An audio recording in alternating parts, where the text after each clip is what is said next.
Assalamualaikum warahmatullahi wabarakatuh. Waalaikumsalam warahmatullahi wabarakatuh. Selamat pagi, Benita. Nah, terima kasih, Bu, sudah menyempatkan kehadirannya pada kesempatan pagi ini. Baiklah, mungkin kita akan memulai kegiatan kuliah subuh kita pada pagi hari ini.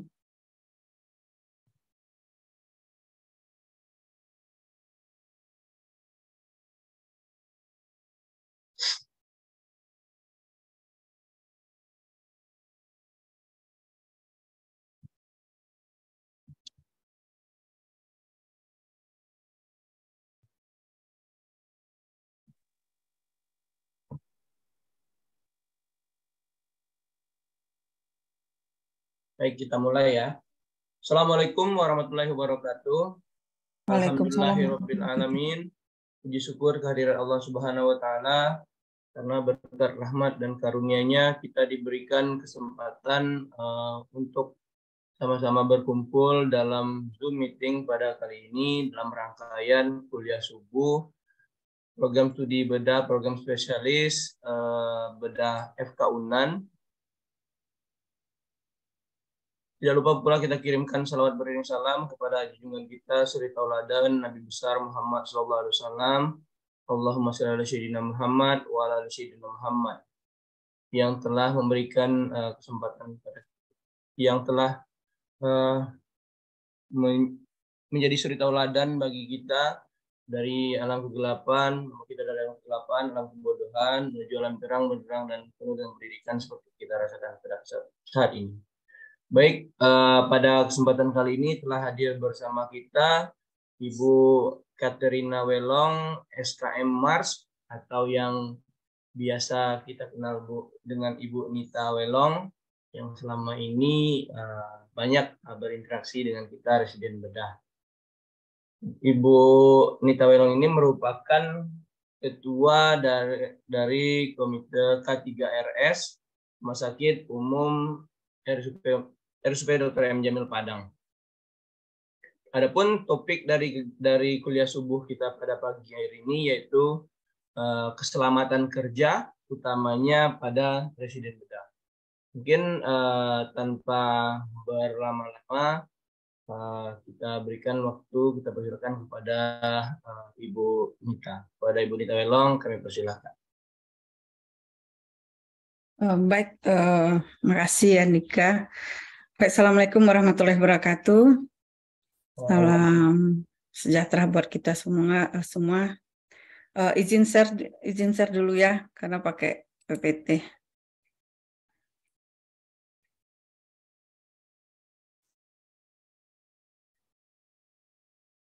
Tapi kayaknya belum bisa di-share deh Nika, karena belum dijadikan co-host. Ya, baik. Kepada host, tolong host jadikan Ibu Nita jadi co-host.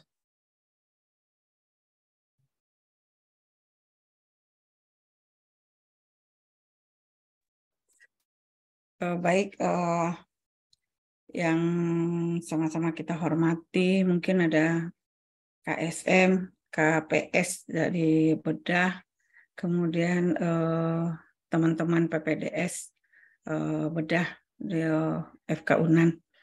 Mungkin pada pagi ini sebenarnya kita sudah banyak melakukan sosialisasi tentang keselamatan kerja di rumah sakit. Pada saat mungkin teman-teman masuk ke rumah sakit, kita salah satunya juga sudah memberikan tentang manajemen fasilitas kesehatan. Dan pagi ini kita memberikan sedikit bagaimana keselamatan kerja untuk PPDS bedah dalam hal melaksanakan pelayanan, khususnya pelayanan di Rumah Sakit Dr. M. Jamil Padang. Tapi belum bisa ya, Dika? Maaf Bu, sebentar Bu. Kendala teknis Bu, sudah dijadikan. Sudah.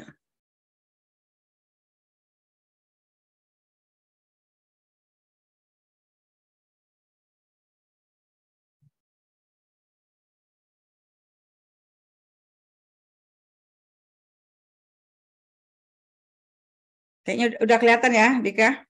Sudah Bu, sudah jelas Bu. Baik, jadi hanya sedikit kita akan sharing saja sebenarnya apa yang sudah kita lakukan di Rumah Sakit Dr. M. Jamil Padang tentang kesehatan keselamatan pekerja di rumah sakit, baik itu karyawan, peserta didik, pihak ketiga yang sudah ada berada di area Rumah Sakit M. Jamil Padang.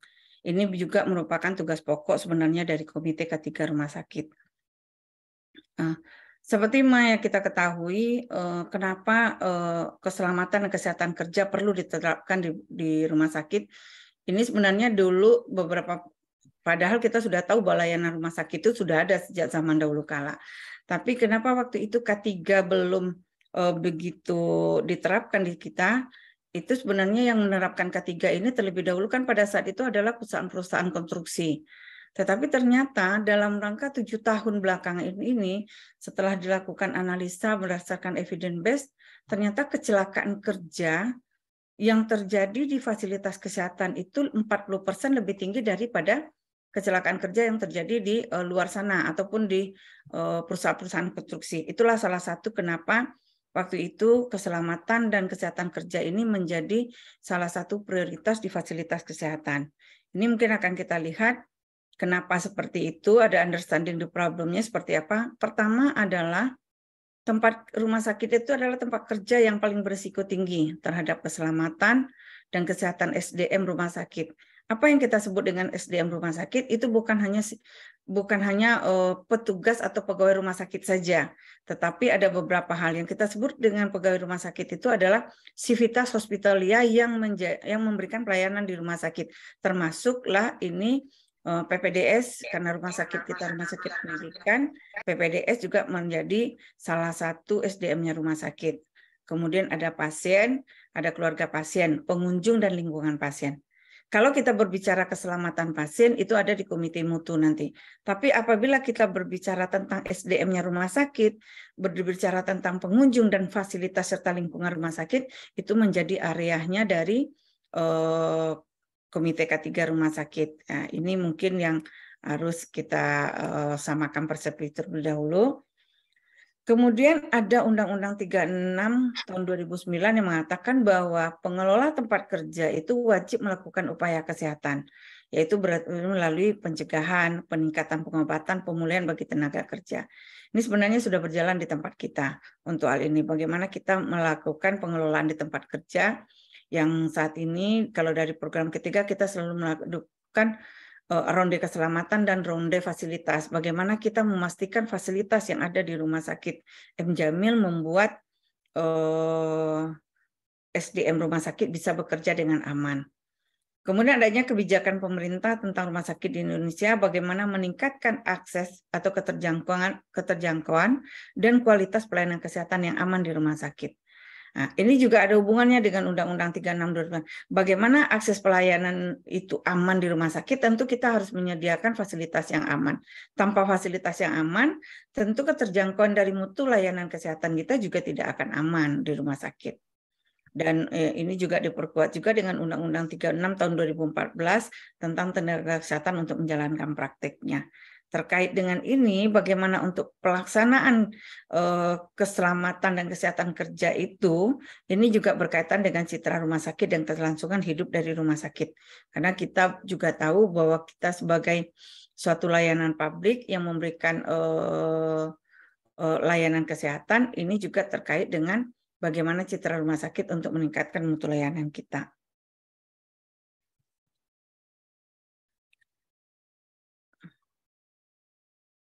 Dan apa yang harus kita lakukan pada saat ini dengan sudah adanya ini beberapa undang-undang yang terkait dengan keselamatan kesehatan kerja itu juga sudah diterbitkan. Salah satunya adalah Undang-Undang Permenkes 66 tahun 2016 yang itu menjadi dasar bagi Komite K3 dalam melaksanakan uraian tugas dan pokoknya. Di mana di sana juga disampaikan di sana adalah segala kegiatan untuk menjamin seperti yang disampaikan tadi itu bagaimana menciptakan kondisi aman dan nyaman serta sehat bagi SDM rumah sakit itu sudah disampaikan oleh Peraturan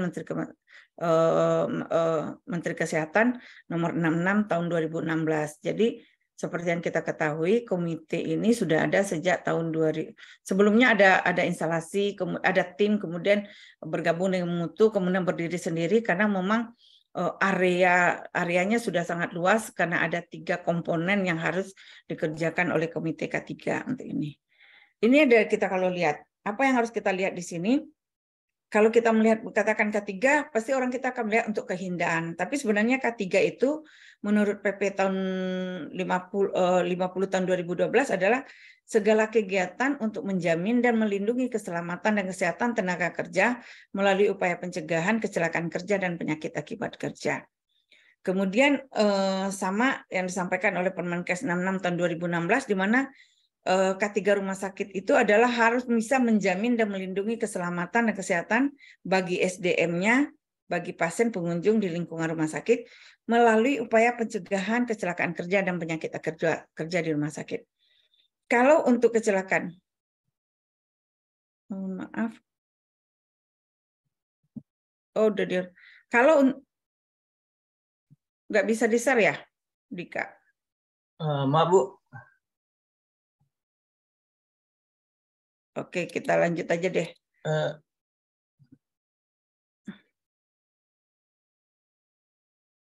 Izin Bu, udah bisa untuk di screen share sekarang? Oh, udah ya, bentar.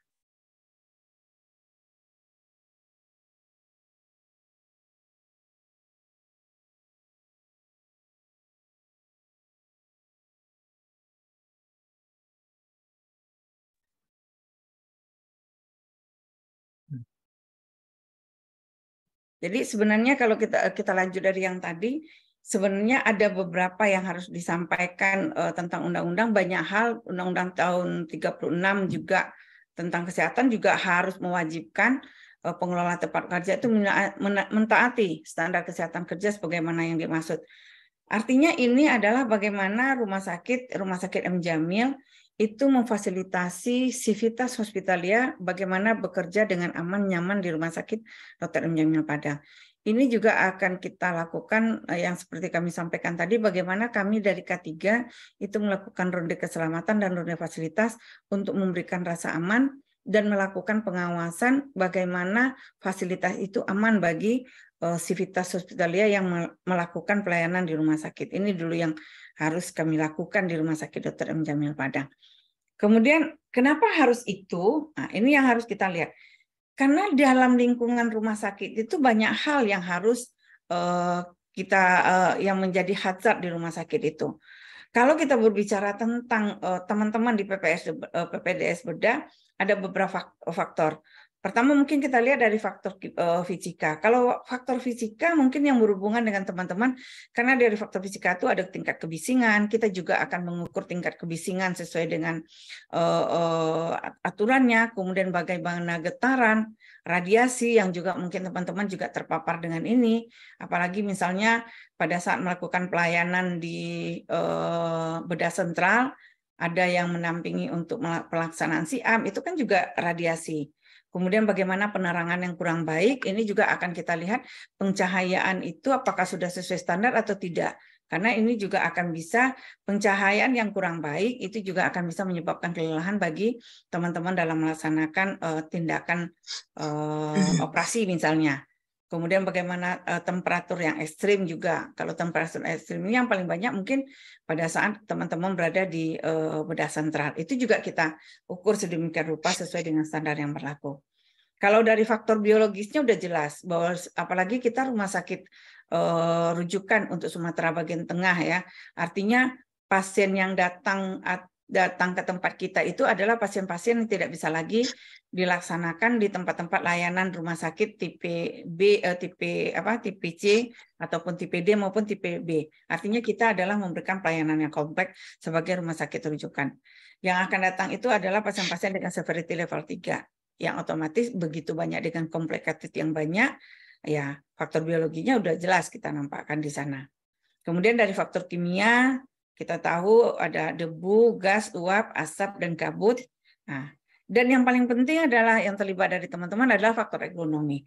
Dari faktor ekonomi bisa kita lihat bagaimana tenaga itu terlalu diporsir, kemudian bagaimana cara kita berdiri yang terlalu berlebihan atau lama, atau ada yang paling banyak yang tidak kita yang paling banyak diabaikan lah, yang tidak kita pedulikan, bagaimana kita melakukan tindakan dengan salah gerakan.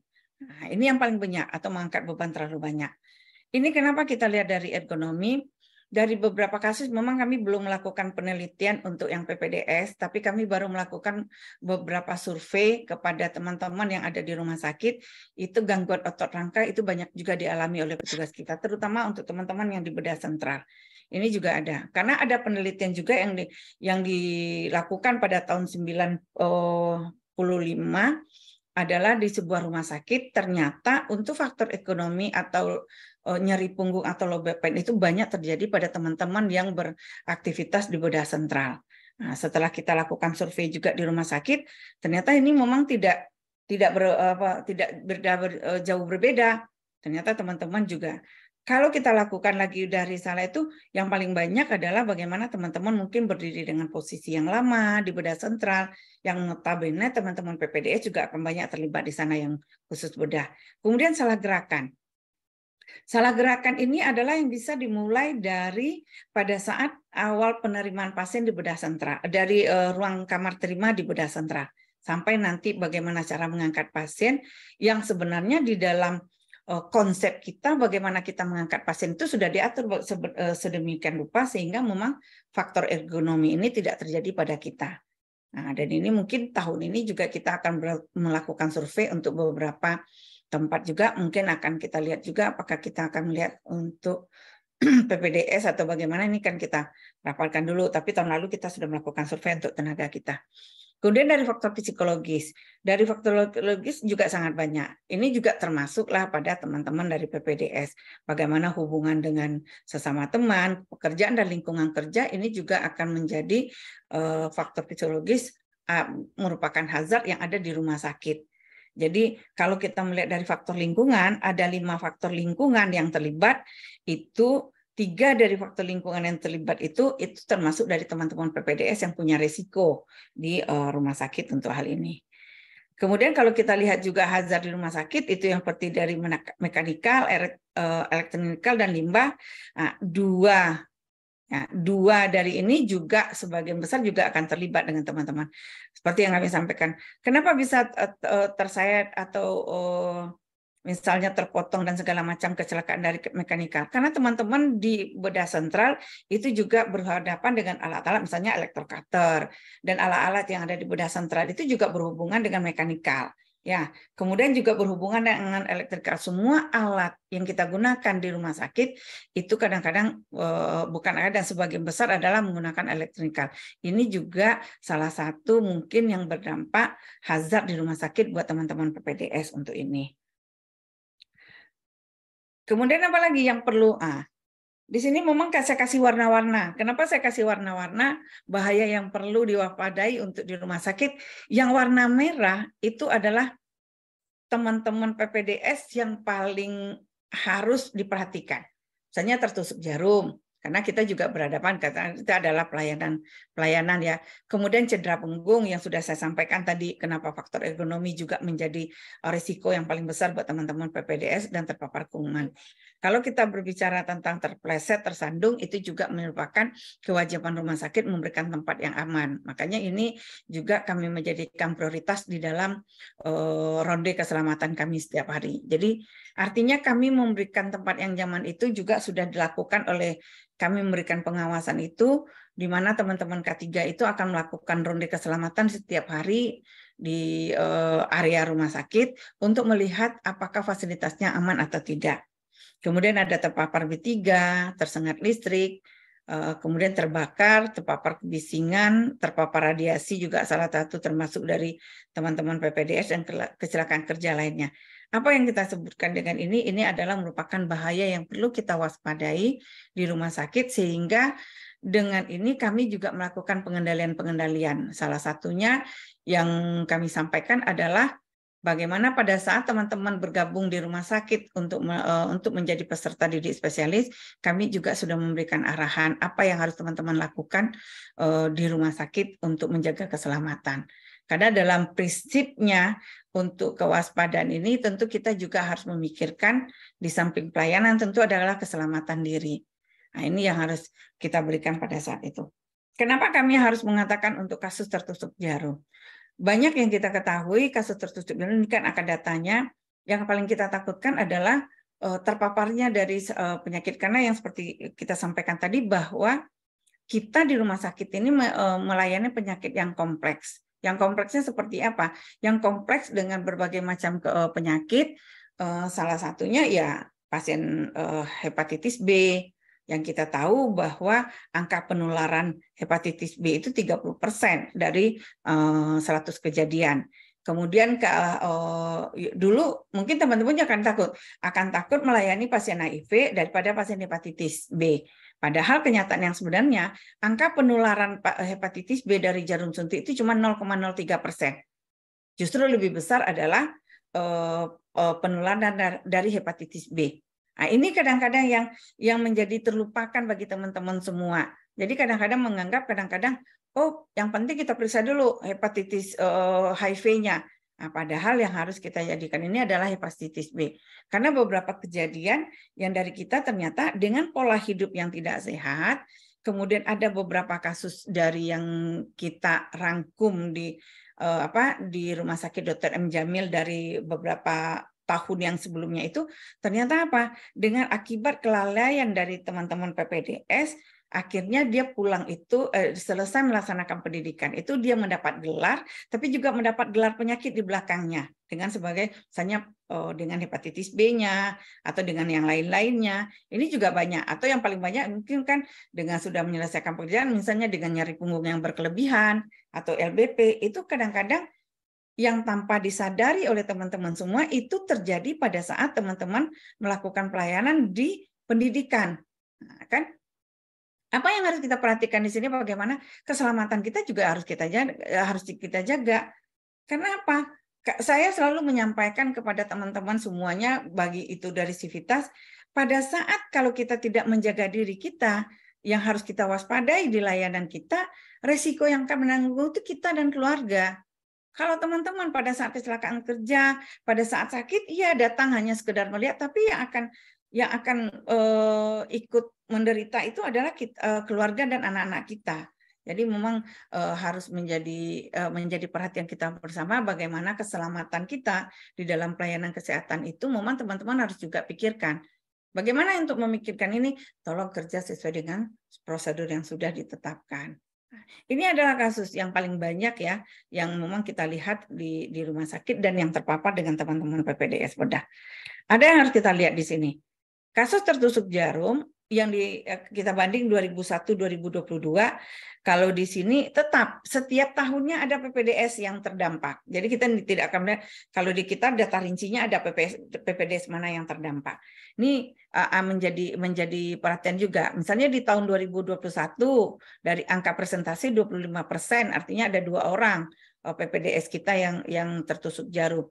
Di tahun 2022 kami mengkalkulasikan itu ada 35,7%, artinya ada sekitar 4 orang PPDS kita tertusuk jarum.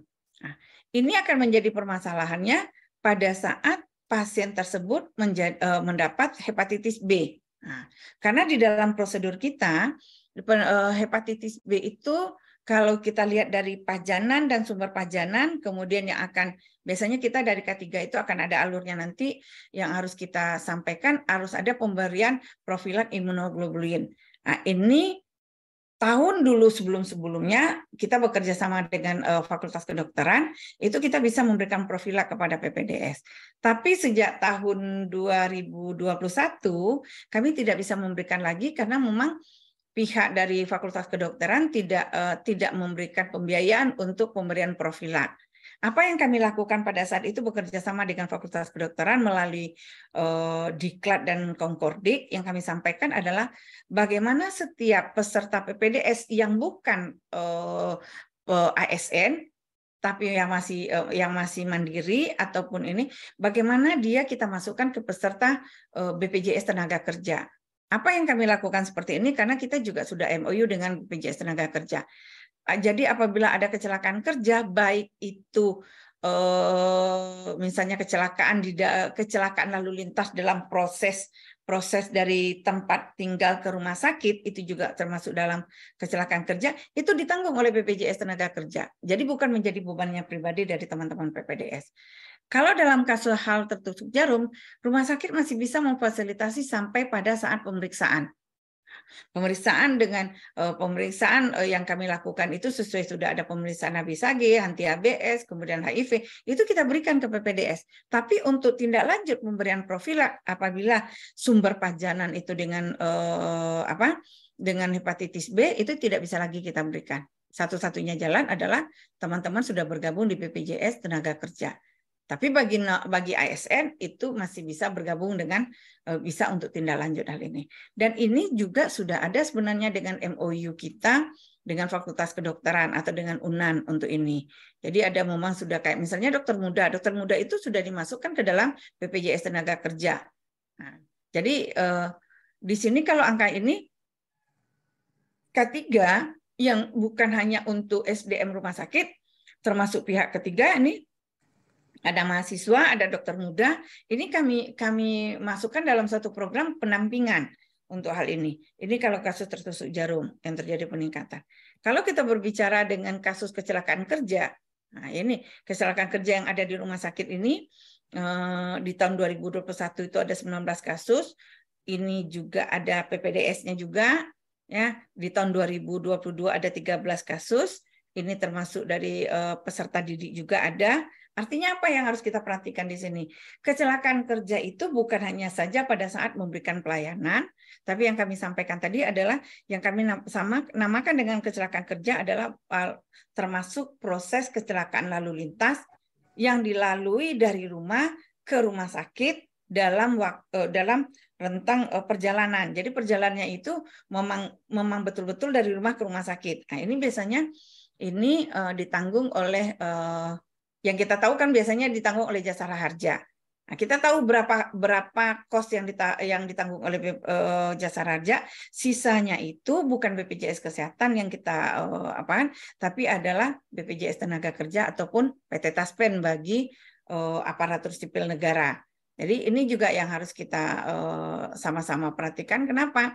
Karena hal ini kadang-kadang kan di BPJS Tenaga Kerja ataupun di PT Taspen itu perhitungan biayanya itu sampai kesembuhan, artinya sampai kesembuhan tidak berdasarkan paket inasi biji seperti di BPJS Kesehatan. Nah, tapi kalau di sini salah satu pengalaman kami terhadap salah satu Civitas Hospitalia pada saat terjadi kecelakaan kerja, pada saat ada petugas perawat kita di penyakit dalam, itu ditanggung BPJS Kerja sampai ke operasi plastiknya. Jadi 7 kali untuk melakukan operasi terhadap petugas kita itu ditanggung oleh BPJS Kesehatan Tenaga Kerja. Itu salah satunya kenapa di dalam MOU kita bunyi ada bahwa peserta didik itu kita masukkan ke BPJS Tenaga Kerja. Ini salah satu data yang harus kita dapatkan. Apa yang harus kita lakukan penyebabnya itu? Pasti banyak. Kalau kita melihat penyebab itu, jadi kalau kita berbicara tentang ketiga itu hanya 2 untuk teman-teman. Bagaimana untuk itu ada kecelakaan kerja, ada penyakit akibat kerja. Dan itu kita lakukan pengendalian, bagaimana harus kita lakukan pengendalian. Pengendalian pertama adalah posisi aman. Aman itu aman bagi teman-teman melaksanakan pelayanan, kemudian aman bagi diri teman-teman paham bagaimana cara bekerja sesuai prosedur, kemudian jangan sampai pengendalian kita lakukan, pencegahan jangan sampai terjadi penyakit akibat kerja, yang bisa menyebabkan juga salah satu kematian. Kemudian ini banyak penyebab kecelakaan kerja di sana itu. Penyebab yang dasarnya itu adalah kurangnya prosedur atau aturan. Artinya kita kadang-kadang kita sudah bikin prosedur, kita sudah bikin aturan. Kadang-kadang kita tidak mematuhi hal tersebut. Salah satu contoh yang saya sampaikan adalah pada saat teman-teman mungkin mengangkat pasien, dari perpindahkan pasien misalnya dari kamar terima ke kamar operasi, ke meja operasi. Itu kan juga salah satu bagaimana teman-teman bekerja untuk memindahkan itu sesuai dengan prosedur yang seharusnya kan harus memindahkan itu harus dengan 3 orang. Tapi kadang-kadang tenaganya kurang ininya tanpa kita sadari, sementara teman-teman masih peserta didik, konsulennya sudah harus cepat, tanpa disadari dengan posisi kita sendiri, kita mengangkat pasien tanpa prosedur. Nah, dampaknya apa? Dampaknya ya kita sendiri. Artinya kita sendirilah yang akan cedera nantinya, seperti misalnya gangguan otot rangka dan segala macam. Kemudian ada penyebab dasarnya kurang sarana, kurang kesadaran, itu yang sudah kita sampaikan tadi, kurangnya kepatuhan kita dalam melaksanakan ini. Kalau penyebab tidak langsung itu adalah faktor pekerjaan atau faktor pribadi. Ya mungkin dengan beban kerja yang faktor psikologis ini juga bisa menjadi penyebab tidak langsung kecelakaan kerja kita. Kemudian untuk penyebab langsungnya ada tindakan yang tidak aman, kondisi yang tidak aman dalam memberikan pelayanan, sehingga kita lihat juga dari sisi kontak kerjanya itu adalah kontak dengan bahaya atau kegagalan fungsi. Apa sih dari semua ini kerugian yang kita dapat? Ya dari mainnya sendiri atau dari kita sendiri ya bisa kita cedera, sebenarnya cacat, ya keracunan, dan bisa menyebabkan kematian atau penyakit akibat kerja. Kemudian kerugiannya dari sisi alat, mungkin alat yang tidak aman itu juga akan terjadi. Kemudian dari materialnya itu tercemar, rusak atau produk gagal. Lingkungan otomatis bisa tercemar ataupun bencana alam. Inilah salah satu penyebab ada penyebab kecelakaan kerja sebenarnya yang kita lihat di sini. Kemudian upaya-upaya yang kita lakukan sudah ada. Upaya yang kita lakukan supaya teman-teman tidak terjadi dengan kecelakaan kerja. Pertama, kami memang sudah melakukan identifikasi dan pengendalian bahaya di tempat kerja. Artinya kita melakukan memantau kondisi yang tidak aman, melakukan pemantauan tindakan yang tidak aman. Ini sudah kita lakukan, di mana nanti kami sudah punya PJK3 di masing-masing unit, bagaimana melakukan pengendalian bahaya di tempat kerja. Dan mereka akan memberikan laporan setiap bulan. Kemudian juga kita akan melakukan pembinaan dan pengawasan, ini bisa dalam bentuk pelatihan, bisa langsung pada saat ronde keselamatan, kita akan langsung memberikan edukasi kepada yang bersangkutan. Ini kita lakukan ini kan, baik itu melalui konseling, jadi ada pelatihan pendidikan, konseling dan konsultasi, atau pengembangan sumber daya. Kemudian dari sistem manajemen, ya kita akan lihat juga dari sistem manajemen bagaimana upaya kecelakaan kerja ini tidak terjadi. Nah, ini salah satunya memang juga kita lihat. Dulunya sebelum tahun 2019 itu sangat banyak angka kecelakaan kerja terjadi. Salah satu yang mungkin tidak terlibat dengan teman-teman pada saat di 2019 itu ternyata angka kecelakaan yang paling tinggi itu dari gizi, tersayat dan segala macam. Nah, apa yang kita lakukan? Kita lihat prosedur dalam dia bekerja. Apakah dia aman atau tidak? Nah, ternyata pola kerja dia yang tidak aman, sehingga kita atur sedemikian rupa supaya dia bisa bekerja aman dan tidak tersayat pada saat melakukan menyiapkan bahan-bahan masakan dengan pola yang duduk dan tempat yang aman, sehingga memang angka kecelakaan di gizi itu sudah turun, dan hampir di tahun 2023 ini justru kita tidak ada lagi mendengar angka kecelakaan yang dari gizi untuk tersayat makanan. Kemudian kita menyiapkan sarana prasarana, mungkin kita juga bisa memberikan penghargaan dan sanksi kepada upaya-upaya untuk kecelakaan kerja ini yang kita lakukan. Kalau kita berbicara tentang alat pelindung diri, saya rasa kita tidak perlu ini kan teman-teman sudah pasti tahu apa yang harus teman-teman lakukan di layanan. Tapi yang penting bagi teman-teman, bagaimana teman-teman melakukan ini, mungkin ya tentang masker, kemudian gaun yang dipakai di OK Sentral ataupun gaun yang dipakai di rumah sakit. Cuman ada satu yang menjadi permasalahan yang memang sampai sekarang ini kalau saya berbicara dengan manajemen ini yang tidak tuntas. Sebenarnya baju yang kita sediakan untuk teman-teman semuanya sudah ada sebenarnya. Walaupun mungkin ada yang dibuat secara bagian ataupun yang disediakan rumah sakit adalah tentang baju kerja. Baju kerja itu seharusnya digunakan di lingkungan rumah sakit. Tapi kadang-kadang ada yang sampai kita temukan baju kerja ini sudah dipakai di rumah sakit, juga sampai ke rumah, sampai juga tempat layanan umum, itu juga sering kita lihat. Artinya apa? Kepatuhan kita menggunakan APD untuk perlindungan diri kita, yang seperti kita sampaikan tadi, bagaimana kita memberikan perlindungan untuk diri kita, bagaimana kita memberikan perlindungan untuk keluarga kita, salah satunya adalah kita menyediakan bahwa baju kerja sudah ada di rumah sakit. Tapi kadang-kadang karena memang ketidakpatuhan kita, dengan kita memang ketidakpedulian kita, ternyata ini juga sampai kita bawa di rumah. Padahal kalau kita lihat dari teman-teman yang tingkat PPDS, pasti anaknya masih kecil-kecil di rumah. Nah, ini juga salah satu sebenarnya kita juga membawa kuman kita bawa ke rumah. Dan kalau APD, insya Allah kita di rumah sakit itu kita sudah sediakan. Baik untuk teman-teman yang di layanan di bedah sentral, itu sudah memang tersedia dengan lengkap untuk APD. Tinggal lagi bagaimana kepatuhan kita menggunakan APD sesuai dengan aturan. Ini sebenarnya yang kita sampaikan. Kemudian ini salah satu.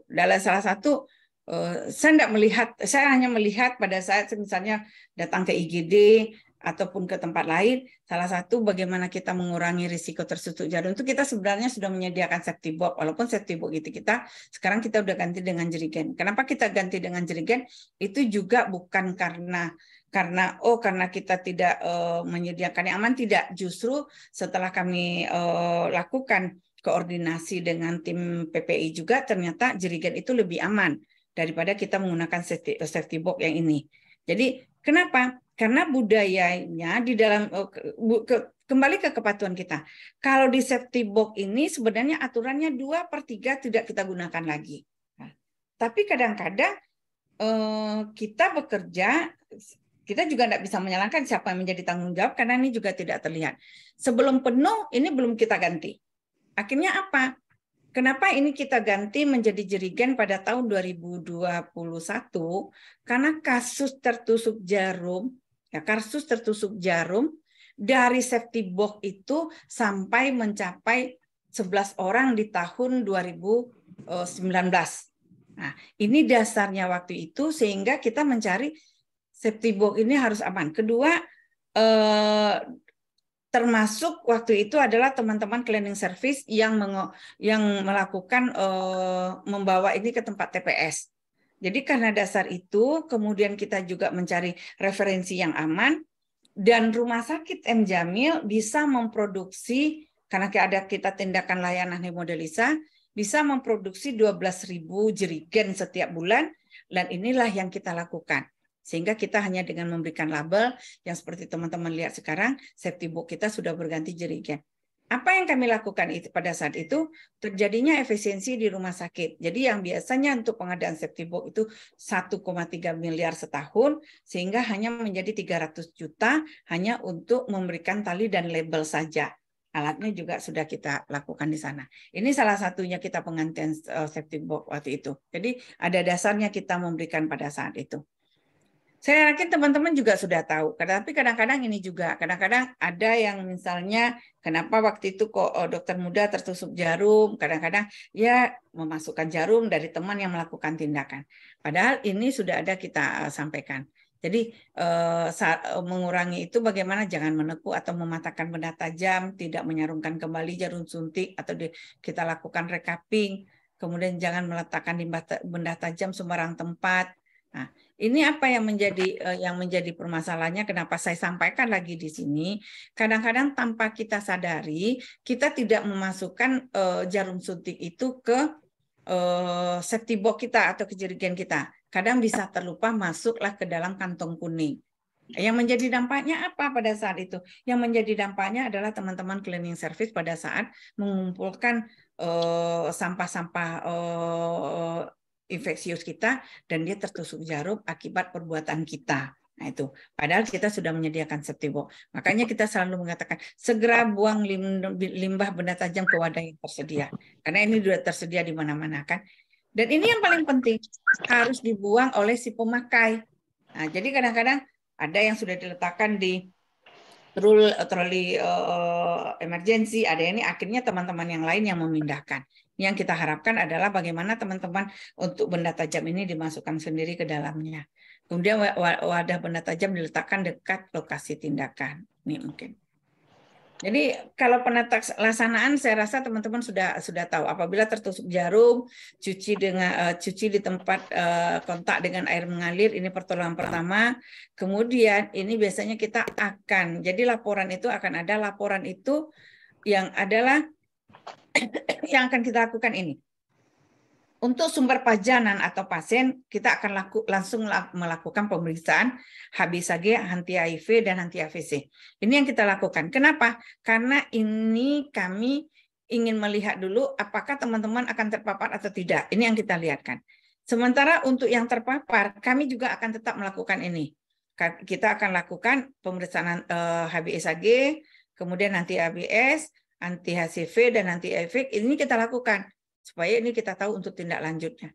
Ini apabila itu yang seperti apabila nanti ternyata sumber pajanan itu adalah hepatitis B, kita akan memberikan, kita lihat dulu nanti tingkat pajanannya seperti apa, kita akan memberikan profilak imunoglobulin.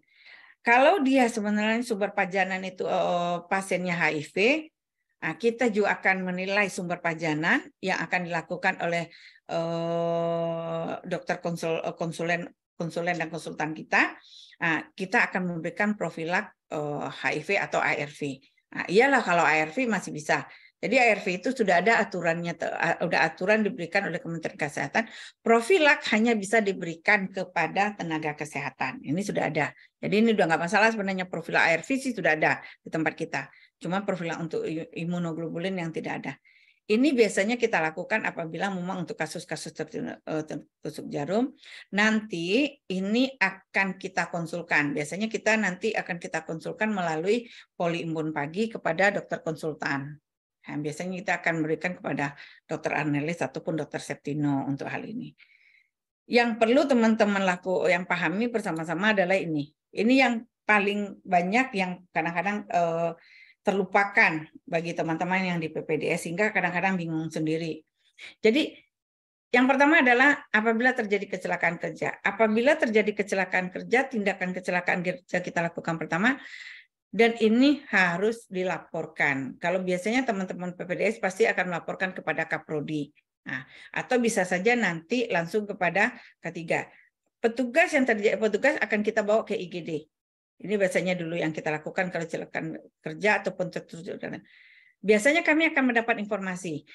Untuk kecelakaan kerja ini kalau Kaprodinya tidak sempat, minta tolong saja kepada teman-teman yang ada di ruangan, kepada teman-teman keperawatan, karena kita sudah punya PJK 3. Kalau di bedah itu PJK 3 kita adalah Pak Zal, Pak Safrizal.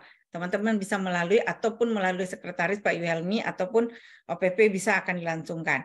Jadi nanti setelah kita bawa ke GD, kita akan diberitahu via telepon, akan didampingi oleh staf K3 Rumah Kasih, kecuali kalau malam-malam biasanya kita akan konsultasi saja nanti.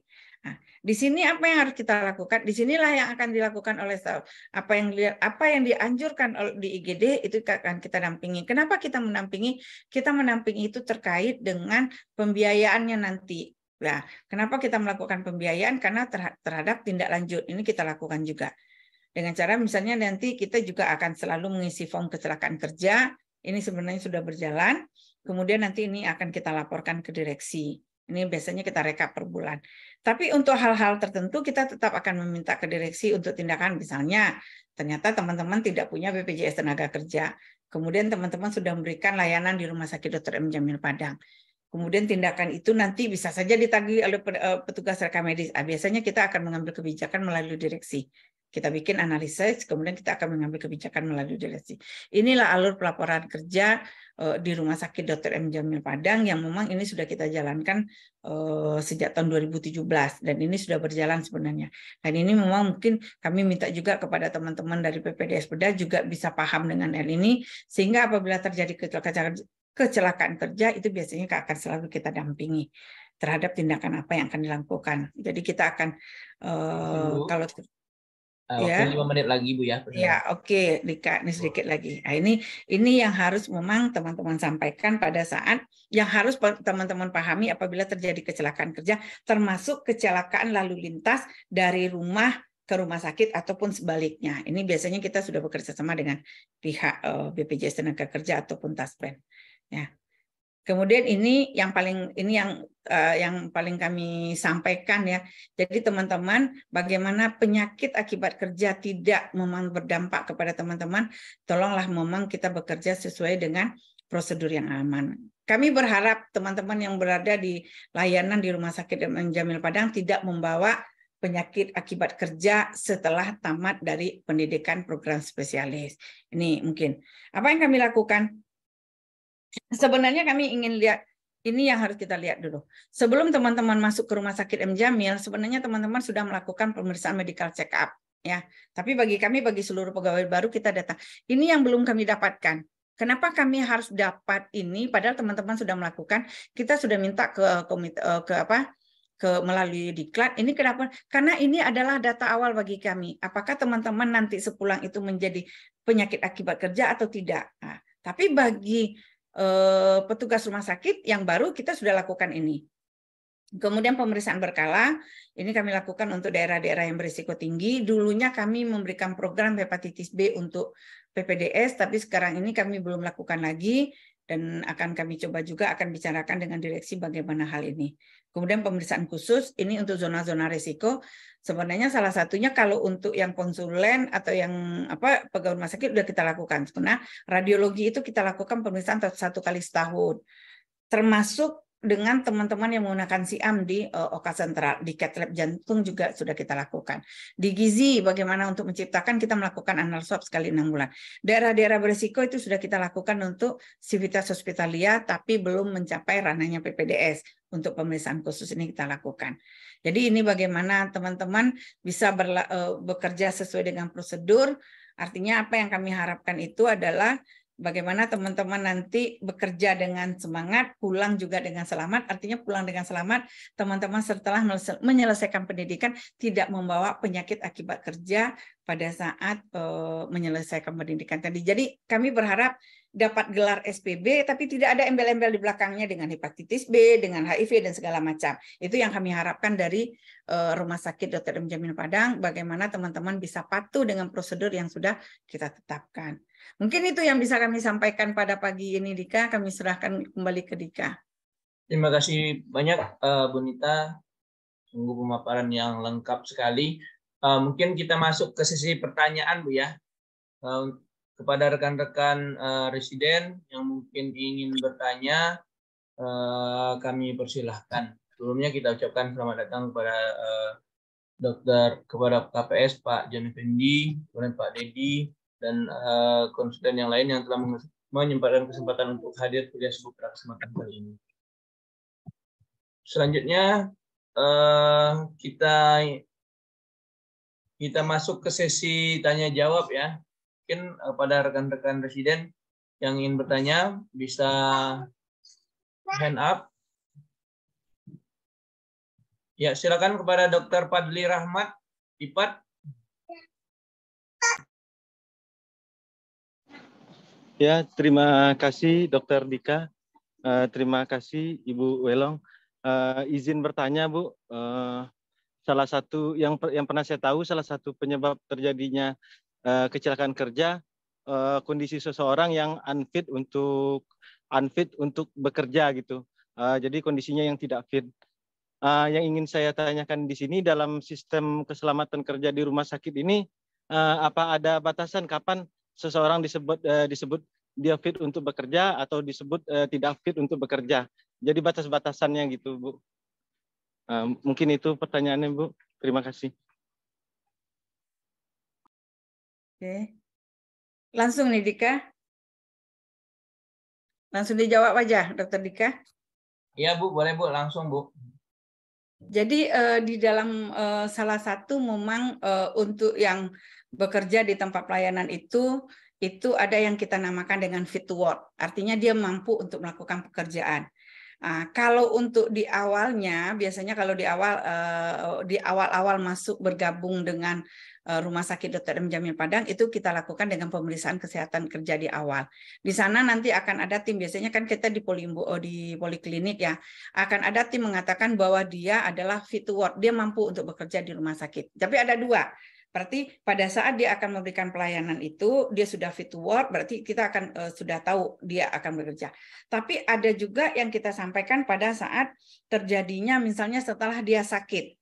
Nah, biasanya setelah dia sakit yang cukup agak lama, itu nanti juga kita akan meminta anjuran kepada dokter apakah dia masih bisa bekerja, apakah dia fit to work atau tidak, atau dia mampu fit bekerja atau tidak. Biasanya itu kita lakukan dengan rekomendasi dokter. Jadi kita kan sebenarnya sudah punya tim kesehatan juga, itu biasanya kita lakukan ke sana, Dokter Fat. Tapi mungkin kita sudah lihat pada di zaman era COVID dulu kan kemarin itu kan memang kita lihat dulu teman-teman harus fit dulu baru bisa masuk. Mungkin bagi yang PPDS yang lama udah melihat bagaimana kita ketatnya pada tahun 2021-2022. Bagaimana teman-teman terpapar dengan COVID memang betul dulu baru bisa masuk ke rumah sakit dokter melakukan pelayanan.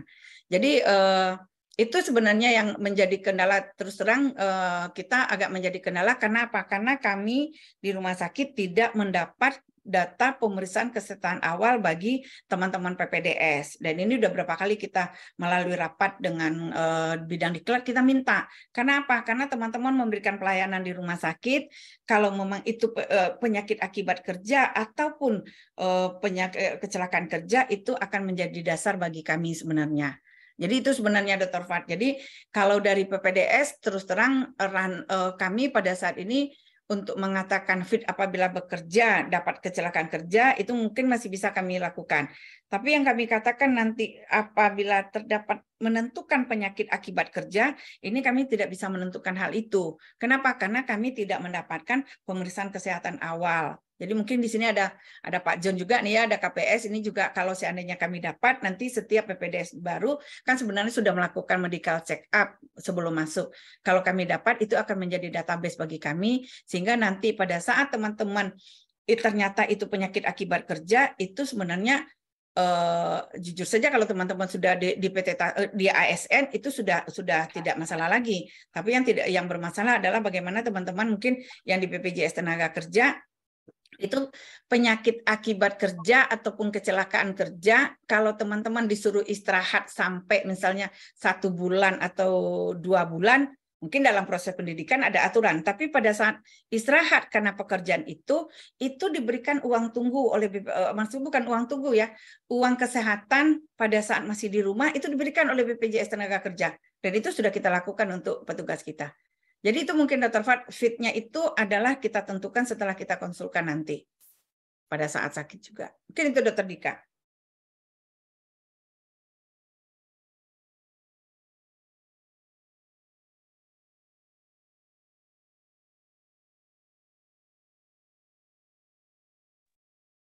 Baik, terima kasih Ibu. Ada lagi rekan-rekan presiden yang ingin bertanya? Izin bertanya Dr. Dika. Silakan Dr. Indi. Terima kasih Dr. Dika kesempatannya dan Bu Wilong juga atas materinya. Saya ingin bertanya Bu, perihal salah satu hazard dalam kedisiplinan PPDS Bedah Bu, itu hazard mekanik. Dalam intra-op atau saat intraoperasi, kadang ada beberapa kali saya temukan DPJP dan residen tidak sengaja terkena jarum atau skapel pada saat melakukan operasi. Dan itu biasa kami melakukan tindakan utamanya adalah selain tata laksana lukanya itu adalah memeriksakan pemeriksaan seperti HIV, HBsAg dan HCV pada pasien, dan itu kan merupakan apa yang ingin saya tanyakan Bu, apakah itu merupakan suatu hal yang boleh dilakukan misalnya pasien itu kan tidak ada indikasi misalnya pemeriksaan HIV, HBsAg dan segala macam dan sejenisnya, tapi karena kita DPJP atau residen terkena hazard mekanik seperti pisau, skapel dan segala macamnya, kita melakukan pemeriksaannya pada pasien. Nah, apakah itu tidak apa-apa Bu, atau apakah ada alur khusus untuk kepengurusannya? Terima kasih Bu. Oke, makasih Dr. Indi. Sebenarnya ini, jadi apabila makanya itu di dalam SPO kita dan di dalam yang sudah dilakukan di Rumah Sakit Dr. M. Jamil kan, apabila memang terjadi kecelakaan kerja yang seperti yang di OK misalnya kan, karena skapel ataupun tertusuk jarum, dalam aturan kita sudah ada bahwa yang sumber pajanan pasien yang terpapar itu kita lakukan pemeriksaan kedua-duanya. Yang seperti Dr. Indi sampaikan tadi, kita akan melakukan pemeriksaan HBsAg, anti HCV, anti HIV, semuanya kita lakukan baik terhadap pasien karena sumber pajanan maupun terhadap petugas kita. Itu sudah tidak masalah Dr. Indi, tapi dengan catatan tentu pelaporannya ada ke K3. Karena bagaimanapun nanti kalau pas teman-teman di labor nanti kan sekarang apalagi kita sudah elektromedik RME yang untuk labor kan, artinya teman-teman juga itu sudah sebenarnya inti katanya tidak permasalahan selagi prosedur itu pemeriksaan itu atas permintaan apabila terjadi kecelakaan kerja, karena formnya itu memang harus kami sampaikan ke labor. Nah itu aja sebenarnya. Kalau dari apa yang dokter katakan tadi itu sudah menjadi prosedur kita di rumah sakit, boleh dilakukan itu. Mungkin itu. Tinggal lagi bagaimana teman-teman melakukan pelaporan. Makanya setiap apapun kecelakaan kerja terjadi, itu pelaporannya harus ada. Sehingga pada saat teman-teman melakukan pemeriksaan, itu sudah legal gitu. Sudah legal, karena itu sudah sesuai dengan aturan kita. Mungkin itu, Dr. Indi. Masih Bu, mau komen sedikit Bu, itu kan pernah kejadian sebelumnya dan kami kan diminta melakukan pemeriksaan SITO. Nah, itu kalau nggak salah dari apakah tidak masalah kita melakukan pemeriksaan SITO atau rutin, atau biasanya petugas mengatakan, oh ini dok, ini sebentar ini baru bisa besok dok diperiksa. Nah, itu bagaimana ya Bu? Soalnya kita butuh data SITO kan, soalnya berarti lain kali besok jika terjadi kami tidak apa-apa memintakannya secara SITO ya Bu. Bisa, nggak apa-apa. Karena kan kita harus ingin tahu, misalnya kalau memang ternyata dia hepatitis B ataupun HIV sesuai dengan sumber perbuatan, kita kan harus melakukan penanganan dalam 72 jam pertama. Jadi biasanya kalau kecelakaan itu memang kita harus melakukan pemeriksaan, tidak ada penundaan untuk laboratorium. Baik Bu, terima kasih Bu. Oke, makasih Dr. Indi. Baik, terima kasih Dr. Indi. Apakah masih ada lagi rekan-rekan residen yang ingin bertanya? Masih ada kesempatan satu pertanyaan lagi. Izin bertanya ke moderator. Ya, silakan Dr. Halil. Izin bertanya Bu. Halil Bu dari PPS Benda mau bertanya terkait paparan yang jarum suntik ini Bu. Itu kan mungkin salah satu atau banyak dari teman-teman yang saat bekerja mungkin sudah ada yang terkena jarum dan sebagainya gitu. Kadang-kadang tidak terlaporkan juga Bu. Gitu. Nah, untuk kasus yang tidak terlaporkan ini Bu, itu kan mungkin untuk bedah itu termasuk salah satu prioritas untuk pemeriksaan berkala gitu. Nah, apakah pemeriksaan berkala ini memang dari K3RS yang menjadwalkannya, Bu? Ataukah itu personal saja ketika ada kejadian baru lapor dan sebagainya? Itu, Bu. Oke. Kemudian Ini untuk pertanyaan. apakah vaksin itu sendiri, apakah bisa diusulkan, Bu? Terima kasih. Yang ya, oke. Jadi untuk pemeriksaan berkala kita sampaikan dulu. Untuk pemeriksaan berkala, jadi kan ada yang namanya window period, ada masa jendela. Jadi dari kami yang seperti nyambung nanti yang disampaikan Dr. Indi, pada saat terjadinya kecelakaan kerja akan ada sumber pajanan yang kita periksa. Kemudian ada yang terpajan adalah kita sendiri, sumber pajanan adalah pasien. Ternyata pada saat pemeriksaan itu ternyata dia HbSAg positif. Nah, untuk itu atau reaktif. Kemudian karena kita sudah sumber pajanan itu kita sudah tahu bahwa dia HbSAg nanti reaktif. Kemudian pada saat kita melakukan pemeriksaan yang disampaikan Dr. Indi tadi, ternyata kita non reaktif, nggak masalah pada saat itu. Tapi kami di dalam programnya yang di K3 itu yang namanya window period, 3 bulan lagi akan kami ingatkan untuk melakukan pemeriksaan kembali. Apakah dia terpapar atau tidak? Apabila lewat dari 3 bulan, kalau untuk HIV biasanya kita 2 kali, 3 bulan dan 6 bulan. Itu kami sampaikan, jadi ada di bulan ketiga atau di bulan ke-6, itu kita lakukan pemeriksaan. Apabila negatif, berarti lewat 6 bulan, berarti dia tidak terpapar. Tapi ternyata pada saat rentang 3 bulan, ternyata dari hasil pemeriksaan awal itu non-reaktif menjadi reaktif, berarti itu kan didapat pada saat kecelakaan kerja. Nah, itu biasanya akan ada pengobatan yang ditindaklanjuti nanti dengan konsultan. Terkait dengan yang disampaikan oleh tadi, apakah memang sudah terlanjur kemarin untuk pemeriksaan, misalnya kan untuk pemeriksaan ya bisa saja kita urut sekarang ini, misalnya kejadiannya 3 bulan yang lalu sudah negatif, apakah bisa kami untuk melanjutkan pemeriksaan sekarang, selagi masih ada untuk membuat pelaporannya, itu akan kami fasilitasi. Itu satu.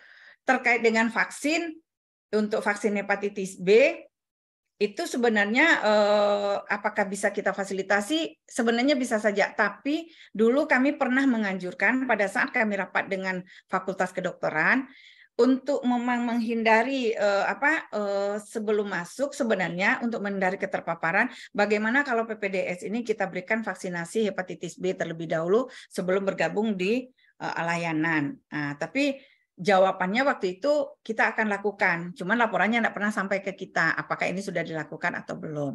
Itu satu. Padahal sebenarnya itu akan lebih memudahkan kalau teman-teman tidak diikutkan ke peserta BPJS Tenaga Kerja. Kenapa? Dengan pemberian vaksinasi itu biayanya cost-nya lebih murah. Hanya berkisar sekitar 400.000 untuk dua kali vaksin. Daripada apabila terjadi kecelakaan kerja, kemudian kita memberikan profilak imunoglobulin, itu biayanya cost-nya cukup tinggi karena kita akan menghitung per berat badan. Salah satu dulu yang baru kemarin yang kami lakukan terhadap petugas kita yang memasivitas hospitalia, itu kami mengeluarkan uang sebanyak 8.900.000 hanya untuk pemberian profilak yang berat badannya sekitar 43 kilo. Nah, ini sebenarnya. Nah, tapi kalau kami bisa memfasilitasi itu tergantung nanti kita lihat nanti bagaimana nanti mungkin karena di sini ada Pak John juga mungkin ada KPS-nya bagaimana untuk membuat program mungkin kita bisa memfasilitasi di Rumah Sakit Dr. M. Jamal Padang. Mungkin itu Dr. Halil.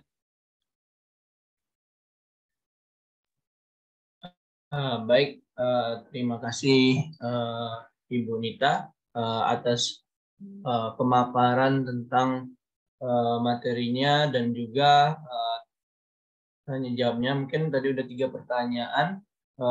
Berhubung waktu kita tutup diskusi kita pada kesempatan kali ini. Mungkin apakah ada penyampaian dari Bapak KPS, SPS ataupun dari konsulen kita yang lain?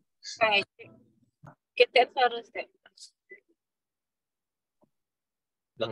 Ya, Assalamualaikum warahmatullahi wabarakatuh. Waalaikumsalam warahmatullahi wabarakatuh.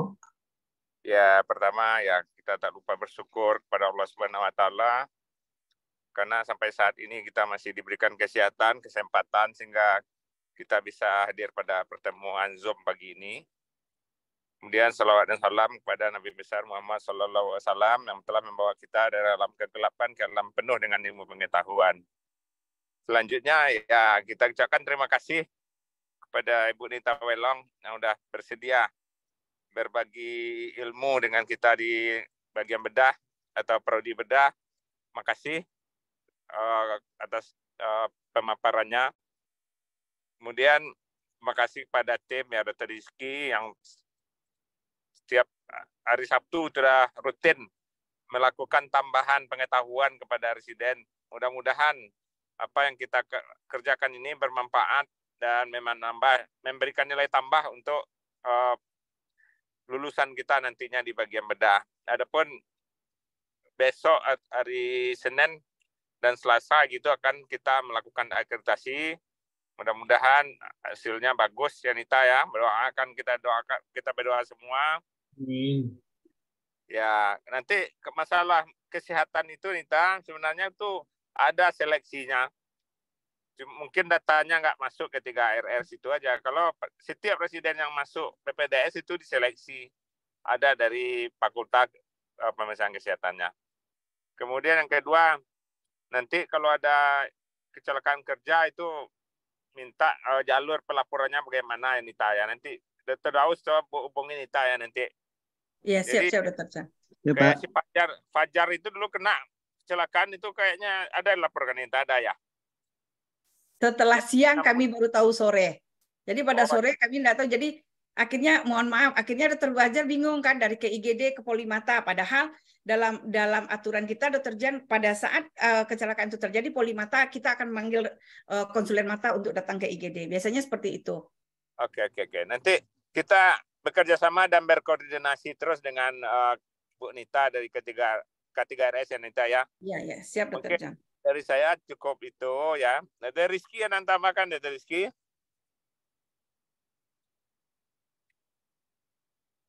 Halo, Dr. John, terima kasih. Cukup Dr. John. Terima kasih. Cukup ya. Oke, Assalamualaikum warahmatullahi wabarakatuh. Waalaikumsalam warahmatullahi wabarakatuh. Terima kasih kepada Bapak Jan Effendi selaku KPS di Bedah. Baik, dengan berakhirnya penyampaian tadi juga berakhir materi tadi, maka kita tutup kegiatan kuliah subuh kita pagi hari ini. Saya sebagai moderator, mohon maaf apabila ada kesalahan. Billahi taufiq wal hidayah. Assalamualaikum warahmatullahi wabarakatuh. Waalaikumsalam warahmatullahi wabarakatuh. Izin live Bapak Ibu semua. Ya, terima kasih Bu Nita. Ya, Dr. John, Dr. Rizky, semuanya makasih. Assalamualaikum warahmatullahi wabarakatuh. Waalaikumsalam.